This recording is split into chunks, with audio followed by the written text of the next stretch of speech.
তিনি ভাই বিশ্বাস করেন, এই কথাটাই বললেন। আমি তো শুধু আমি না, আমার সঙ্গে যারা ছিলেন তারা সবাই অবাক হয়ে গেলেন।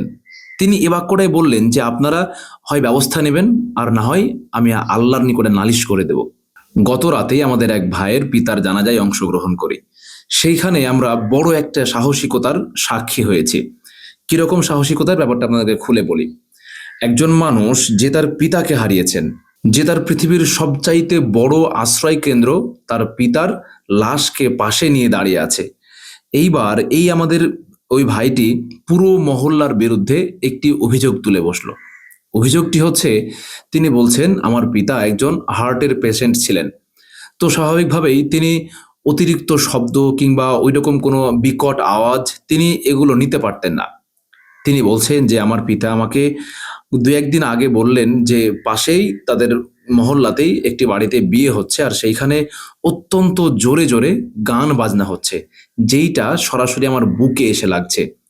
তিনি এ বাক্যটাই বললেন যে আমার পিতা আমাকে বলছে যে ওই গানের আওয়াজটা আমার বুকে এসে বাজছে, সেই গানের যে বিট, সেই গানের যে সাউন্ড, এইটা আমাকে খুব কষ্ট দিচ্ছে, এইটা আমার শুনতে অত্যন্ত কষ্ট হচ্ছে। স্বাভাবিকভাবেই তিনি বললেন যে আমরা যুবক মানুষ, আমাদেরও এই জিনিসটা কাঁপিয়ে তুলছে, এত জোরে আওয়াজ, এত জোরে বিকট শব্দ, এগুলো আমরা সহ্য করতে পারছি না। তিনি বললেন যে আমি এর আগেও বলেছি আপনাদেরকে, এবং খুতবায় বলেছি, আপনারা এগুলির বিরুদ্ধে একটা ব্যবস্থা নেবেন। গ্রামবাসী সবাই মিলে এর একটা বিপক্ষে অবস্থান নিয়ে একটা রুলস রেগুলেশন তৈরি করবেন। যদি এটাকে আপনি সারা জীবনের জন্য বন্ধ করতে না পারেন, অন্তত একটা লিমিট দেন যে এইখানে যেন রাত 10টা কিংবা রাত 9টা এইরকম পরিমাণ সময় তার আনন্দ উল্লাস করুক। কারণ এইখানে অনেক বৃদ্ধ মানুষ থাকে, এইখানে অনেক পরীক্ষার্থী থাকে, এইখানে অনেক ছোট বাচ্চা থাকে, যাদের উপরে এগুলোর বিরূপ প্রভাব পড়ে। সবচাইতে বড় কথা, একটা মুসলিম গ্রামে, একটা ইসলাম প্র্যাকটিস করে এইরকম গ্রামে যে এরকম ভাবে উচ্চস্বরে গান বাজনা হবে, এইটা মুসলমানের জন্য একটা আদবের খেলাফ।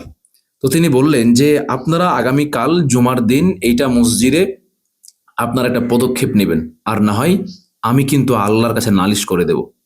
তিনি ভাই বিশ্বাস করেন, এই কথাটাই বললেন। আমি তো শুধু আমি না, আমার সঙ্গে যারা ছিলেন তারা সবাই অবাক হয়ে গেলেন।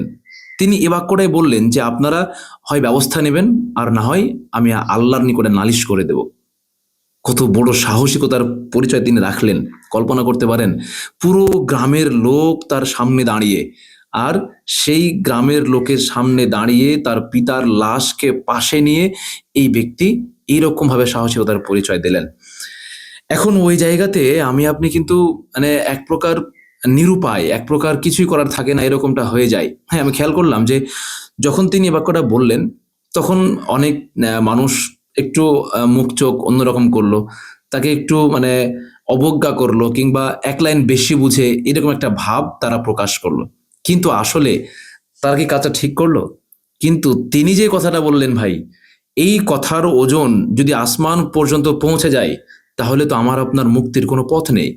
তার কারণ যে আমি আপনি গ্রামে বসবাস করছি, আমার আপনার অবস্থা অনুযায়ী বা আমার আপনার সাক্ষীতেই, উপস্থিতিতে এই কাজটা হচ্ছে, তাহলে এইটা আমি কেন বন্ধ করতে পারছি না?